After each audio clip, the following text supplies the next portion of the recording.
Hi everyone and welcome to our season recap and lettings market update. Now is a great opportunity for us to share some knowledge, some stats, some figures and give everyone that's either a landlord now or potentially looking to be a landlord some real insight into what's going on with the market at the moment. I mean, really, you're looking about £800 a month profit on that particular asset. They've had money in the bank and it's not earning them any money. What can they do with it? What should they do with it? Look, with 18-day void periods, that simply means that landlords are holding back their properties to decorate them in between tenancies. 18 days can't get any shorter than that on average. So we're going to touch base on a recap with the 6 episodes later on, but first of all we're going to get stuck into some market data and some stats and figures with exactly what's going on in the UK property market and rentals. So Tristan, I know you get some great information from our referencing company that we work with, but give us a little bit of an insight into what you're seeing at the moment across the board with data. Yeah, so you've certainly seen an increase, whereas people thought it was going to slow down in the marketplace. I haven't seen it slow down whatsoever, although the stats show slightly different. According to Good Lords, South East England has dipped by 1.5%, but 1.5% is very marginal and I don't expect it to have much difference in the marketplace, in my opinion. I mean, every property that we've listed has gone pretty much on first appointments with multiple offers at the asking price or above. So demand's certainly there. Lack of stock is definitely still an issue. So just give me an insight into that 1.5%. What is that exact data margin on and what's the timescale of that? So that's between month by month. So it's dipped by 1.5% in December from November, so from the month before, which typically would happen at that time of year. But as we all know, COVID's the horrible word it is, has affected the market, but in my opinion, it hasn't this year. It's been sort of fairly steady throughout. So 1.5% to me is nothing to worry about. Yeah, it's almost nothing. I think typically across 2021, we saw rents drastically increasing, didn't we, Mike? Yeah, you've seen much bigger rises throughout the year. And I'd go on record to say 1.5% is probably the lowest December drop in rents I've ever seen. Mm-hmm. There's always a seasonal drop. There's generally a seasonal drop if you're buying a property. It's generally a seasonal drop if you're renting a property. So to see a 1.5% change in rentals is a drop in the ocean compared to the increases that we've seen over the last 12 months. For me, it's important to look at why rental prices have gone up the way they've gone up, and the fact is twice as many landlords are selling property as buying them. So it's causing a supply issue. There's still plenty of tenants out there. As we know, everybody wants to move. Everyone wants to buy a house. Everyone wants to rent a house. Everyone's got a bit more money than they did last year, but there's less rental stock available. I think it's a big reason why we do this podcast is obviously from our perspective, if we had more landlords, it would be fantastic. But we wanted to give new landlords, potential landlords that are looking to invest in property, I guess the confidence and the knowledge to be able to do it. And that stat in itself, seeing twice as many landlords are selling their investments than buying, is quite a wow factor statistic based on where is that money going? Why are they selling those properties? Maybe we don't know the answer to that, but it's very important to people that are looking to invest in property to know that they're going to have high rental prices compared to maybe what it was 12 months ago because of that supply and demand issue. Demand is massively up. And if we talk about the sales market, and I guess when a property investor is looking to invest in property, they don't just want to see that they've got a good monthly return. They want to see that the long-term factor of it has got good equity growth. So what is happening in the sales market at the start of 2022, even though we're just a couple of weeks in, we already get some fantastic data from Zoopla, from Rightmove, our own internal data as well. But I saw the Rightmove blog just this week, and it did actually say that valuation requests for sellers in the first 2 weeks of Rightmove is up 44% on this time last year. And the reason why that's significant is it means we will see that come to an influx of new listings over the next couple of weeks as they turn into instructions and get the marketing done. But when you compare that to this time last year, where we just had a stamp duty holiday extension, it really shows that a lot of people are looking to potentially move in this part of the year. And the stamp duty holiday was apparently the big catalyst for why the market kicked off. Well, we don't have that anymore, and still people are looking to sell. And you add that to the 15% growth of buyers searching, more people are looking to sell than this time last year, and more people are looking to buy than this time last year. So it's a real positive for the market. So I think if you are going to invest this year and people are worried that maybe the 11-12% increase on property prices last year the boat has gone, if you like, evidence is probably that it hasn't done. So from a sales point of view, investing in property now rather than selling seems to be a real safe bet. What are the other kind of stats that we're getting from our referencing company, Tristan? What other data are we getting? So void periods is another common one that we regular update landlords on. So for South East England, it hasn't changed. I think it changed a day or two over the last couple of months, but it's maintained as an average across the country at 18 days, which is very positive. Typically, a tenant will be in and out and there'll be a week void period in most cases, but obviously not all circumstances are the same, and across the country it's 18 days. It's positive, isn't it? It's positive that the void period's not increasing. I know when we spoke to Matt on, I think it was episode 4 of this season, the DPS MD, he was very much saying that you could see tenancies increasing in length. So that's probably evident on the fact that prices have gone up and people don't want to move because they know if they move, they're going to have to spend more money, I would have thought. Would you say so, Mike? Yeah, I mean, if you're renting a flat at £1,000 a month and your renewal's coming up and you can see 3 other flats coming up and renting in your building for £1,200, you're going to stay put, aren't you? Yeah. You're not going to take that gamble to move if you can see everything else around you priced higher. It's going to encourage you to keep your tenancy on for longer, which, again, for the long-term landlord, for the investor landlord who's looking at long-term capital appreciation, it's lower hassle. Yeah, definitely. I ran a case study for someone the other day actually on a buy-to-let, and it was just based on a standard 2-bedroom freehold around here. Purchase price would have been 300,000 in this instance, and this new investor was looking to buy their first buy-to-let. They had just over 100 grand sat in the bank account. They had more than that, but that's what they wanted to invest in a property. And we were just looking at what is a real safe bet asset for them to invest in. That particular property at 350,000, I should say, not 300. It used to be worth 300, but that's the increase. It's gone up. Hopefully it'll go up more for them. Would have meant a deposit of 87,500. Stamp duty, they would have paid 18 grand on. So a fair amount of tax. So you're really looking at a long-term investment there.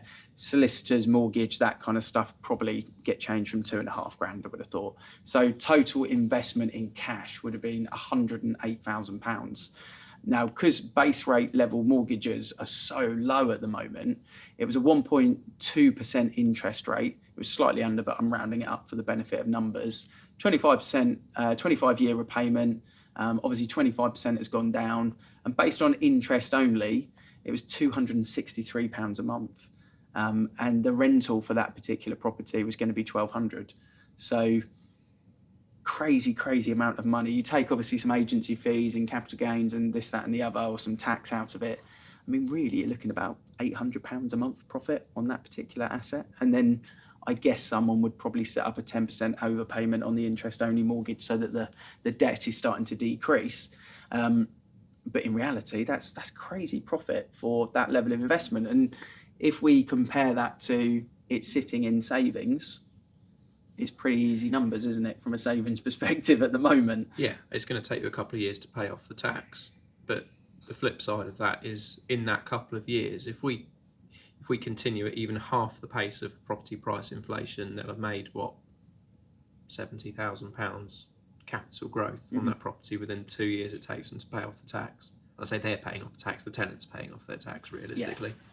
Yeah, exactly that. I think once you've kind of looked at the 108,000 and it's like, right, that's my investment in whichever way it is, whether you can physically see it in equity, it's just that's your spend. It's almost a business transaction. When you look at that spend, how quickly do you make that money back? Well, in this case, very quickly. But like you say, the most important thing is the tenant's paying for it, especially if you do the 10% overpayment on your mortgage. The tenant is running down your debt and therefore add asset appreciation to it. Over the 25 years kind of fixed term, or the 25 years mortgage term, I should say, how much is that 350 going to be worth? I mean, you've got to say it's going to be worth £500,000 plus based on kind of recent data, if not more. Over 25 years? Yeah. I'll go 850. Well, there we go. It's scary to think about it. You should think a 2-bed worth 850, but even if there's a it's a dip, totally different currency, isn't Yeah. it, when you say it like that? But if it's going to go up maybe double and a half in 25 years, Yeah. you're talking £800,000 plus. Yeah. Well, for numbers' sake, I do buy sell of the week, which you guys know. We had one last week which went to, and it's gone up 268% in the last 20 years. 2002, they bought it for 125,000. Yeah. It was sold within a day of going to market, not with us, with another agent, and was on for 335. The data would say it's going to go up that amount. The sensibility in you wants to be pessimistic with it for the benefit of that investor. But when you look at it, yeah, there's no reason why, even with a correction or a dip in the market, that it's not worth those astronomical numbers. And I go back to that 108 grand sat in a savings account and think, it's not going to make you that money in 25 years. It might is be it? 110 by then. Yeah, exactly. Or it might be less. And, we've looked at that stat based on inflation. Yeah. You take 100 grand and you say inflation's 5% across the year, when in reality that 100 grand is worth 5% less because it's the cost of living is that much more. Just while you're on savings, I have noticed in the last couple of weeks, I've had a few people call in actually asking for advice on that, where they've got 70 to 150,000. There's 3 different people I'm specifically speaking to, and they've said that they've had money in the bank and it's not earning them any money. What can they do with it? What should they do with it? Yeah. Well, that's the key thing, isn't it? It's if you invest in property, at the moment, as long as you're looking at it long term, it's very, very difficult to, what we would say in the sales estate agency game, buy a spanner at the moment. It's pretty hard, because even if you do buy a spanner, even if you get a little bit over market value and you bought something which is a little bit top end, when a market is increasing at this rate, and we look at supply and demand for You're buyers just and paying sellers. next year's price for this year's house. Absolutely. So within a year, it's caught itself up. Yeah. Absolutely. We're handing keys over, and we've mentioned this before, but we're handing keys over at the moment on a 12-week transaction and saying, well done, you've made £10,000 on this house already on the day of completion, before you've even put your sofa in the living room. So in the analogy of a property investor, before the tenant has even moved in, you've probably made 10 grand on a 250, 350 purchase comfortably. So yeah, we're obviously plugging the investing market, but at the same time, if people have got questions and they've got concerns, or they want to conflict our information and our thoughts on it, then yeah, let's have that conversation with people. So we're always good to kind of spark comments and debates and topics, because some people are scared about the horror stories, aren't they? But I think having Matt on episode 4 of season 2, which I would imagine is probably episode 12 if people are looking on the podcast, maybe episode 11, as the DPS MD, he gave a lot of security around actually what the statistics were. I found that episode really interesting. I don't know if you did, Mike, but he shared some more positive stories about the horror stories. Yeah. I mean, the fact is things go wrong, but you've got to factor that against what are the chances and how often and how wrong they go. And when you break down the percentages of how much of a deposit is returned to the tenant, why the deposit would be withheld from someone, and how much trouble that causes you, it's minimal. Yeah. Yes, you can get into risky markets. If you're going to rent tatty properties, you're going to get low quality tenants. There's absolutely no doubt about the correlation of that. But when it comes down to it, if you're going to rent a smart house to a family that look just like you, you're going to get a family who are just like you. Mm-hmm. And that comes with its own securities. Tristan, what's the trends that you're finding at the moment from a tenant's perspective? Are you seeing any changes at the moment with what tenants are looking for? Is it still classic families looking, or just you've got tenants looking for everything at the moment under the sun? I'll tell you one thing that I have noticed. I've had a load of people register that haven't given notice on their property. And that's solely because they've been looking for such a long period of time, haven't found what they've wanted, and lost out on 5, 6, 7 properties, some people even more. And they don't want to serve their notice and be in a case where they haven't found something. And I'm seeing that daily at the moment, very common. Everything that comes on the market at the moment's going, as we all know, but typically family homes are the most popular I've found. 3-bedroom, 4-bedroom houses, somewhere they can grow their family, children will go to school and be there long term. But yeah, certainly a demand mainly for families, but everything goes. I mean, 2-bedroom the other week, 15 viewings, 8 offers, 2-bedroom flat, no garden. So that just says the demand for everything right there. Do you think that is an alarm bell for landlords then, knowing that a percentage of tenants are actively out there looking and the landlord effectively doesn't know because they've not served notice? Or actually, do you think landlords just shouldn't be worried about that, because if the tenant moves out, they might have a 2-week void period, 3-4 weeks if they're unlucky, but the chances are they're going to see the rent increase? Do you think that's something they should be worried about? Should they be prodding and checking in on the tenant? What advice would you give on that, Mike? Would you be booking some midterm inspections in, checking how the tenant's doing, offer them a WhatsApp, just see how things are going, or just leave it alone? And I think communication with the tenant's always important, because the better relationship you have with the tenant, the less likely they are not to pay the rent, the less likely they are not to clean the property when they move out. Fact is, people do need to move on. Fact is, people do need bigger houses when they have children, when they start working from home for the first time. And if you're the landlord of a 1-bedroom flat and the couple living there are pregnant, there's nothing you can do about that. You just wish them well, shake them by the hand, and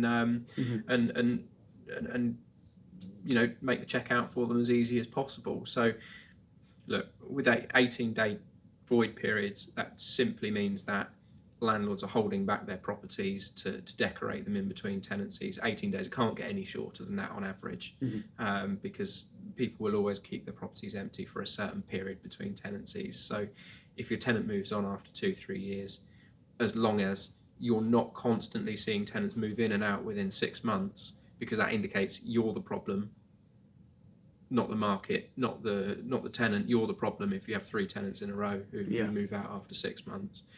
Maybe you should be looking at how you're maintaining, how you're acting, how your agent is acting. It's quite a simple one to look at for me. Yeah, definitely. You guys don't need to agree on this, but I just thought I'd ask some questions on what you would go for, what you would advise people if people are thinking, right, I've got to invest in property, I'm going to find the money, I'm going to make it work, because I don't want to miss out on the opportunity that's there at the moment to make a lot of money. If people were looking at buying different types of properties, would you go at the moment, if you had a property that was close by a train station with good links into a major city or London connecting, or you had a property that was really close to a bike ride or a short walk into some open land, nature reserve, different forest, that sort of thing? If you were buying at the moment, Tristan, which one would you say is a better option? Nature, train station? It's a difficult one, because That's what I'm asking. if it's for me, it's different, but everyone's circumstances are different. We all know that COVID's changed the way we operate as a business. A lot of people are working remotely now, so they don't have to be near to a station. A lot of people have their own transport, so once again, they don't need to be near a train station. But not everyone's in that case. Typically, I'm finding more people don't really care whether they're close to a station at this moment in time and haven't done for a little while. But there are the odd couple of people that I deal with that do want to be near that. I'd probably say there's more demand for outdoor space, especially if it's a family, being near to that park or whatnot. So do you think maybe then, Mike, that question is easier answered if you split your investment into 2 different types? You've got the couples or the individual let. So you've got a 1-bed, 2-bed, 2-bed house, 1-bed flat, 2-bed flat, 2-bed house.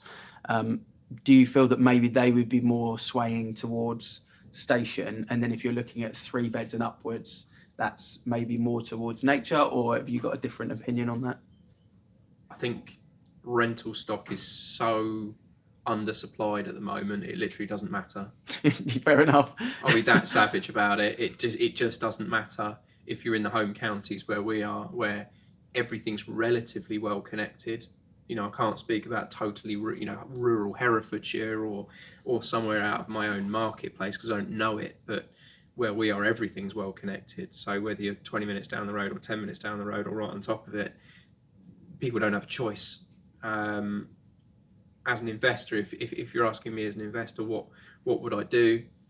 Education is still important. People still need to be near schools. People still prioritise schools, being close to the right school over being close to the office. and I think that's more so now. So that would be a big thing that I would look for personally. I do think there's one thing though, going back to the very, very first podcast, and if you recall with Akil, and he said something that I find very useful, and I think people should also look into this, is you need to be very specific with your agent in terms of what you're looking for, what demographic of tenant you're going for, whether it's going to be the professionals that may have to commute or whether it's going to be the family home like you said.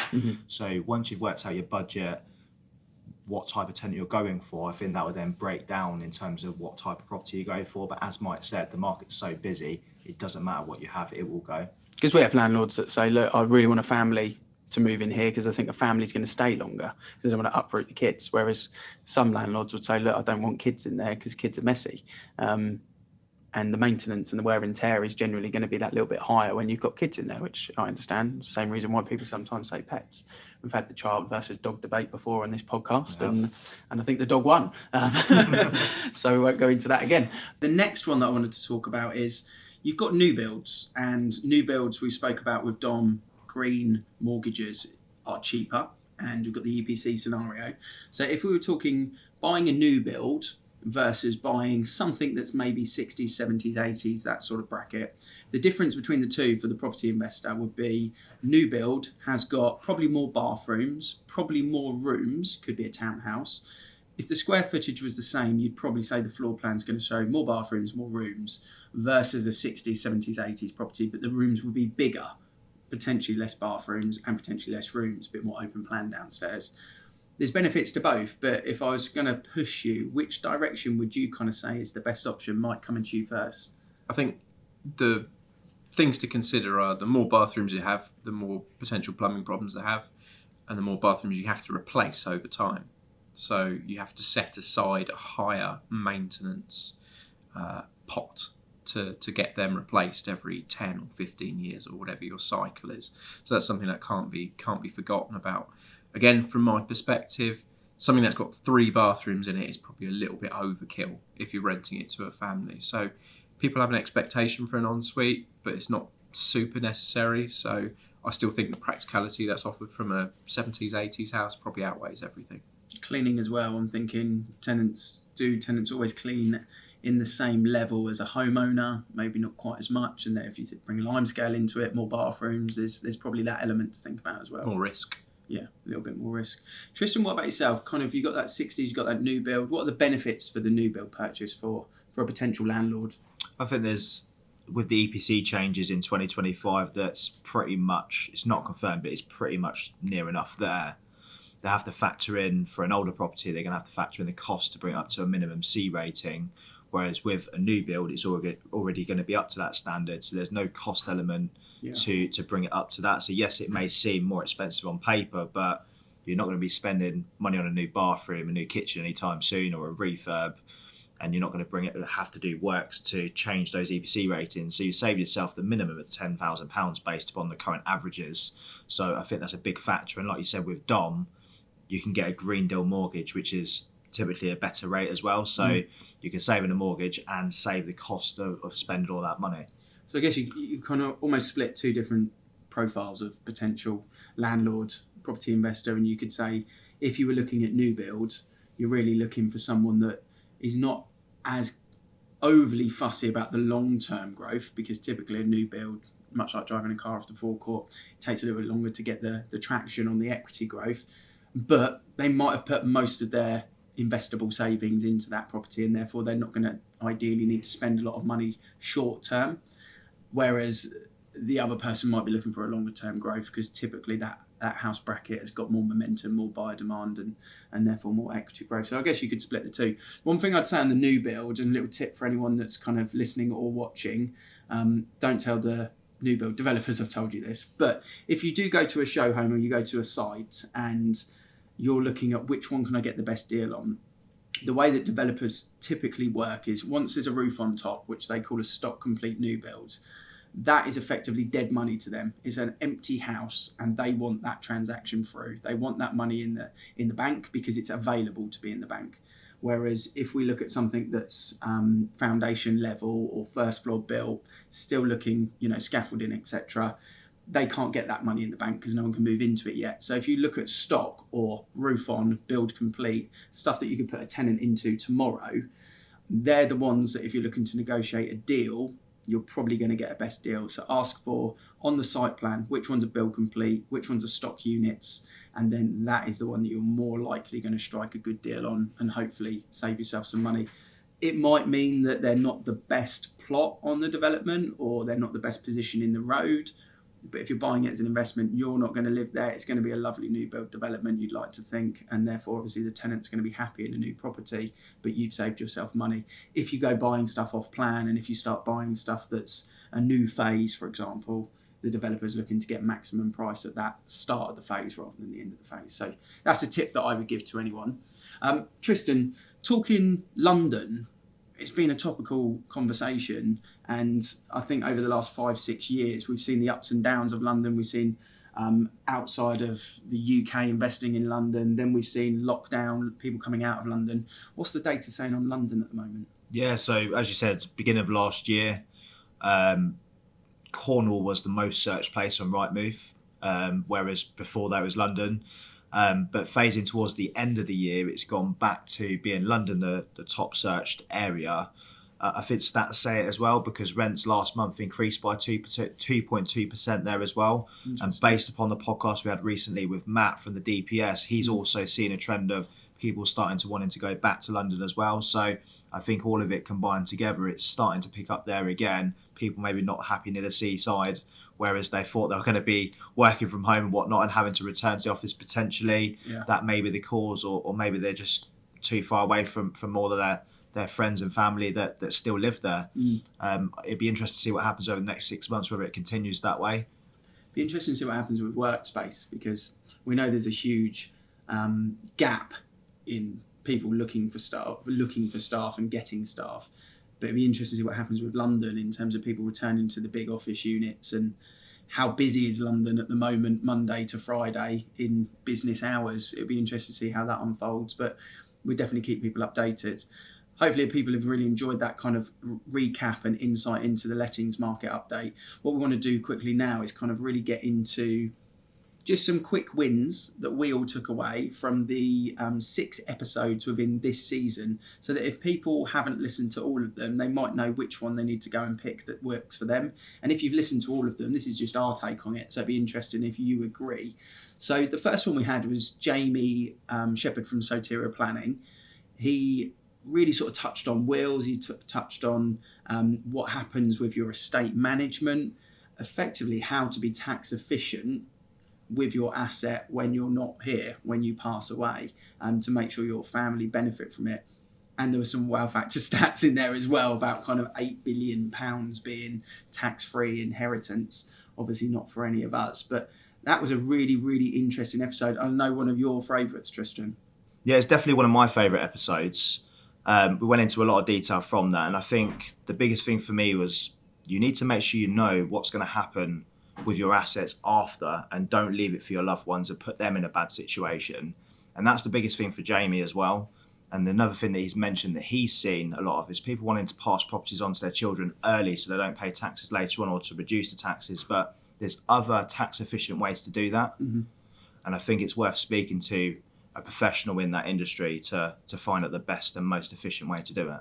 We said with this podcast, we wanted to do a podcast where we're not selling to anyone and we're giving people free advice. And I think Jamie in his podcast did exactly that. And it's probably advice that not a lot of us think about on day to day. I think it's fair, until that situation happens, you're not really thinking about it. But he shared a lot of great advice with us on that one. I think most people are actively avoiding thinking about that side of life. And certainly when we started our business, probably the best piece of advice that we were given was ask yourself the question why you're starting the business and what's the exit plan. And that's how every good business should start, with what does it look like at the end. And you're buying a buy-to-let, which effectively is a business. So look at what you want to happen to it at the end before you even buy it. And then you've got your planning in place before you even start, because having a buy-to-let, having it for 10 years, then trying to figure out what you're going to do with it, it's impossible to unravel. Absolutely. And it's what struck us into thinking, why don't we get a business coach on this podcast? Because then we can look at it, how a business coach would coach a business owner. We can get their insight into potentially how they would coach someone looking to grow a property portfolio. So that's going to be an interesting podcast, and that's one to look out for next season. We had Georgina and Matt come on, and they were kind of ex-lettings estate agents. One had done a bit of property management and sort of front of house, if you like, lettings agency. One had been a director, so looked at it from a different level. We wanted to just get an insider's kind of view on that, open insider's view on it. What did you kind of get as key takeaways on that one, Mike? What were some of the things that sort of stuck out for you as interesting? I think it's, to an extent, sharing what the ulterior motive is of the estate agent who's showing you that house. Do they have the expertise to advise you? Are they advising you, or are they selling to you? Yeah. There's a massive, massive difference of who you want to listen to when you're making that decision. Yeah, I totally agree. The industry has the reputation. We're not going to obviously start talking negatively about agents, but we all understand that departments and call centres and young, inexperienced people, sometimes that can work in the sales part of it, but when it gets to lettings and we're talking about assets and property management and people's lives and money combined on a long-term basis rather than a single transaction that's effectively swept up with by solicitors in sales, which you don't have that element in lettings. It's so important that the professionals are professionals. Totally agree. Tristan, I then at the end of the year gave a bit of a sort of inside recap on 2021, 2022. We felt it was important to do it. 2 decades worth of experience, being a bit of a data geek. So after that, I jumped on and kind of shared my wisdom, got myself off the fence, went bold with a prediction on what might happen in 2022. It was a short episode. It was the end of the year, and we thought it would make sense that Ian, the data geek, kind of put the data out there for people to kind of read into what happens. I'd say it was 90% there for 2021. So taking credit from that, when you get these things right, you've got to shout about it. But I don't know what you think, Tristan. I feel interest rates will stay low. Banks are going to stay competitive. That's the way it started so far this year. Stock levels are still low, but there is signs that we should see more come into the market. I don't think we'll see as many transaction volumes as we did last year because of stamp duty, but I do very much feel that we're going to see prices steadily continue to climb. And there's no reason why we wouldn't when it's so cheap to buy and there's not much available. But would you conflict that, or are you pretty much on point with that as well? I think you've got it spot on. I don't see it changing. Thank you. You're welcome. But yeah, definitely see a slight increase. Maybe not a substantial increase from what we seen last year in prices, but I think a steady increase will continue until stock picks up. It's going to continue that way for definite. Good time to invest in property, as we often say on this podcast. It's a good time. No ulterior motive on that. We just believe now is a really good time to invest in property. We got Matt on from the DPS, and I was looking forward to this podcast, but I didn't quite know what direction it would go. And actually, it was one of my favourite podcasts because I took so much from it, learning about trends and just getting an insight into what they actually see from a data perspective, again, being a data geek. But it was a good one, that one, Mike, I thought. Yeah, it's interesting. It came from a really high level, which gives you a really good broad knowledge of what someone's doing. And he wasn't scared of putting his opinion out there of what people should be doing, what people are doing right, what people are doing wrong, and why people get caught out as landlords. Yeah. So what the common mistakes are and the patterns that they can see where things happen over and over and over again that could be quite easily eradicated. Yeah. Some of the key factors that he pulled up on, Tristan, I know you wrote down and you're kind of using with your marketing moving forward. Yeah, I think the importance of communication between landlord and tenant, or landlord, tenant and agent, is important, but also good quality, detailed inventories, which is why a third-party company is probably the best person to get in, because they don't have an opinion and they will go through and detail every single bit within that property, and just keeping that throughout for definite. And there was something else that we touched on, which I think is good for landlords to try and get a better understanding, is about the no deposits, about the transferring deposits to other properties in the future. It's still early stages, but obviously they're trying to work with the government to make that happen. I think they're the best people for it, being one of the biggest deposit holders in England. watch this space and definitely listen to that podcast. We got Dom on. We wanted to get a mortgage advisor on at the start of the year because we need to know what's going on with the banks. We need to know what's going on with lending, what's going on with criteria, what changes there are, what tweaks there might be. And Dom kept using the race for space as kind of this really cool phrase that was interesting. But he feels demand for him at the start of the year is as high as it's ever been. He feels really positive about the market. But that was a really good, insightful kickoff for the year, that podcast. And Dom knows his stuff, doesn't he, Mike? He does. He's been around. Let's put it that way. He knows his stuff and he knows his market, and he's a really interesting guy because he knows the mechanics of money. I've spent a lot of time with a lot of mortgage brokers over the years for my sins, and most of them, they just know what the rates are, who's the cheapest this week, and how to do their paperwork without having a deeper understanding of why it actually happens, what the mechanics are, what's going, and knowing that and knowing how to predict what's going to happen next. Yeah. Dom knows what's going to go on with LIBOR rates, why money's changing. He knows why when interest rates went up in December, that mortgage rates fell. Whereas every other mortgage broker in the world would be saying, our mortgage rates are going to go up because interest rates are going to go up. That's the obvious answer. His answer is the opposite. Yeah. I think you've got tiers of quality with mortgage advisors. Everyone kind of puts them in the same shoebox, but it's so different. People that can arrange a mortgage without advice, typically directly with the banks.